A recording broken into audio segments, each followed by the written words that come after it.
सब लोगों का तहे दिल से बहुत बहुत शुक्रिया। सुप्रीम कोर्ट ने कल यानी कि 10 मई को दिल्ली के मुख्यमंत्री एवं आम आदमी पार्टी के राष्ट्रीय संयोजक अरविंद केजरीवाल को 1 जून तक अंतरिम जमानत दे दी है। अब अरविंद केजरीवाल को यह जमानत लोकसभा चुनावों में उनकी पार्टी के प्रचार के लिए दिया गया है।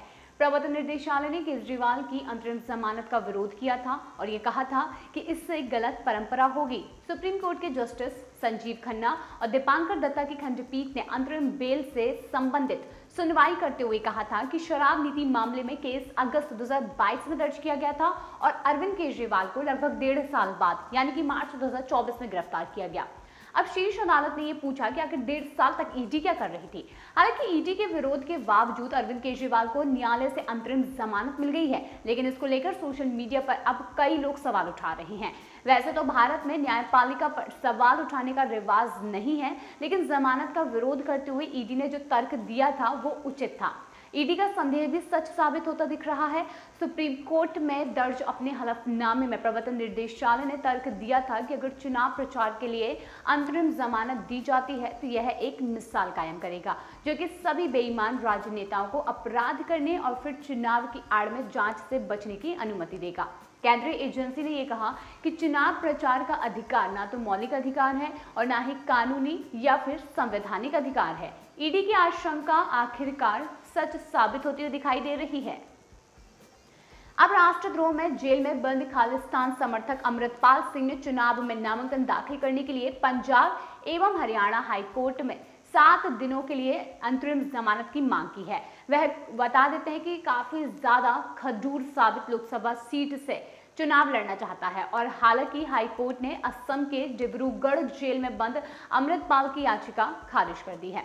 अब एनएसए के तहत जेल में बंद वारिस पंजाब दे नाम के खालिस्तान समर्थक अमृतपाल की याचिका भले खारिज हो गई हो, लेकिन इससे एक नया रिवाज पैदा होने का खतरा बढ़ गया है और इस देश में ऐसे दर्जनों नेता हैं जिन पर विभिन्न मामलों में केस दर्ज होता है और कुछ नेता पुलिस एवं न्यायिक हिरासत में हैं। ऐसे में वे भी अपने लिए छूट की मांग कर सकते हैं।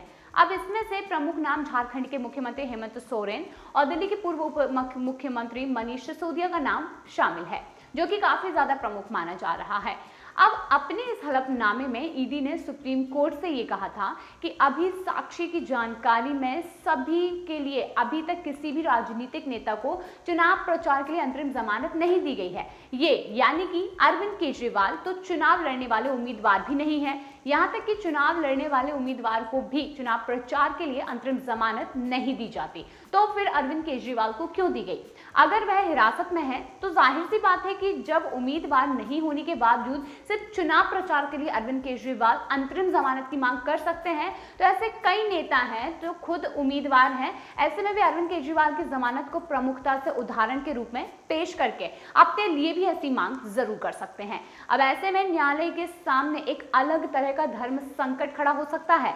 झारखंड के मुख्यमंत्री हेमंत सोरेन के खिलाफ भी जमीन घोटाले और मनी लॉन्ड्रिंग मामले की जांच चल रही है और ईडी ने उन्हें मनी लॉन्ड्रिंग के मामले में 31 जनवरी 2024 को ईडी ने गिरफ्तार किया था। अब उन्होंने 2 फरवरी को अपनी गिरफ्तारी को गलत बताते हुए याचिका दाखिल की थी। हालांकि यह याचिका हाई कोर्ट ने खारिज कर दी थी, लेकिन अरविंद केजरीवाल जो हैं उनका हवाला देकर सोरेन भी सुप्रीम कोर्ट जा सकते हैं। हेमंत सोरेन और दिल्ली शराब घोटाले में बंद आम आदमी पार्टी के नेता मनीष सिसोदिया भी न्याय से समानता के सिद्धांत पर तर्क देकर अपने लिए अंतरिम जमानत की मांग जरूर कर सकते हैं। दरअसल जमानत देना न्यायालय का विशेष अधिकार है और वह कई मामलों को ध्यान में रखते हुए किसी आरोपित को जमानत देता है और इसमें जिस धारा के आरोपित बंद है उसमें जमानत के लिए क्या प्रावधान है, जमानत पर निकलने के बाद वह लापता तो नहीं हो जाएगा, सबूतों के साथ छेड़छाड़ तो नहीं की जाएगी, गवाहों को धमकाएगा तो नहीं, गवाहों की हत्या तो नहीं करेगा, किसी अन्य आपराधिक मामले को अंजाम तो नहीं देगा। ऐसे आदि कई ऐसे बिंदु होते हैं जिनकी चिंता हो सकती है। अरविंद केजरीवाल मुख्यमंत्री हैं और शक्तिशाली भी हैं। ऐसे में इन बिंदुओं पर न्यायिक सिद्धांत के तहत नजर डालना काफी महत्वपूर्ण है। अब इसके साथ ही यह भी महत्वपूर्ण है कि अगर चुनाव प्रचार के नाम पर जमानत मिलती भी है तो ऐसी याचिकाओं की लंबी लाइन लग जाती है, क्योंकि भारत में लगभग हर साल कहीं ना कहीं चुनाव होते ही रहते हैं और इनमें पंचायत से लेकर लोकसभा के चुनाव तक शामिल होते हैं। कोर्ट ने ईडी ने भी ये तर्क दिया है कि पिछले 5 वर्षों में लगभग 123 चुनाव हुए हैं और यदि चुनावी प्रचार के उद्देश्य से अंतरिम वैधानिकता है तो किसी भी राजनेता को गिरफ्तार नहीं किया जा सकता, जो कि गलत है, और ना ही किसी राजनेता को अनुमति दी जा सकती है, क्योंकि चुनाव पूरे साल होता है। ईडी ने यह तर्क दिया था कि संघीय ढांचे में हर चुनाव महत्वपूर्ण है और किसी को कम या फिर अधिक महत्वपूर्ण नहीं कहा जा सकता।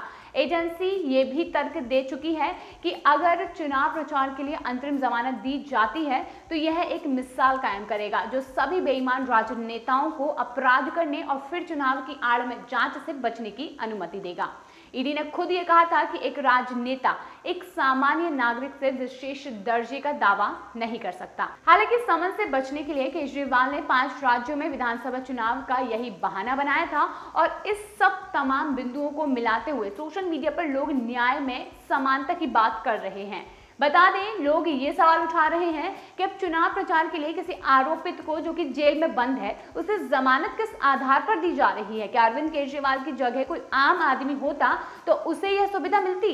तो मतलब ये समझिए कि अधिकांश लोग किसी न किसी पार्टी अथवा नेता के फॉलोअर होते हैं। अगर जेल में बंद ऐसा ही कोई व्यक्ति तर्क दे कि उसे पार्टी अथवा नेता का प्रचार करना है तो क्या उसे यही सुविधा मिलेगी? इसका जवाब हाँ भी हो सकता है और ना भी। इसीलिए देश में दशकों से न्यायिक सुधार की मांग भी की जा रही है। प्रधानमंत्री नरेंद्र मोदी ने इस दिशा में थोड़ा कदम बढ़ाया भी था, लेकिन वो फलीफूत नहीं हो पाया है और कहीं ना कहीं प्रधानमंत्री नरेंद्र मोदी को ही यहाँ पर गलत साबित करने की कोशिश की गई है। हालांकि अरविंद केजरीवाल को बेल मिलने के बाद से अब यहाँ पर संविधान में गड़बड़ जरूर देखी जा सकती है। आपको क्या लगता है कि इस तरीके से लोग गलत जो है मांग कर सकते हैं? जरूर जेल से आने की लोग मांग कर सकते हैं। आपके इस पर क्या विचार है? कमेंट सेक्शन में जरूर साझा कीजिए और वीडियो को ज्यादा से ज्यादा शेयर कीजिए।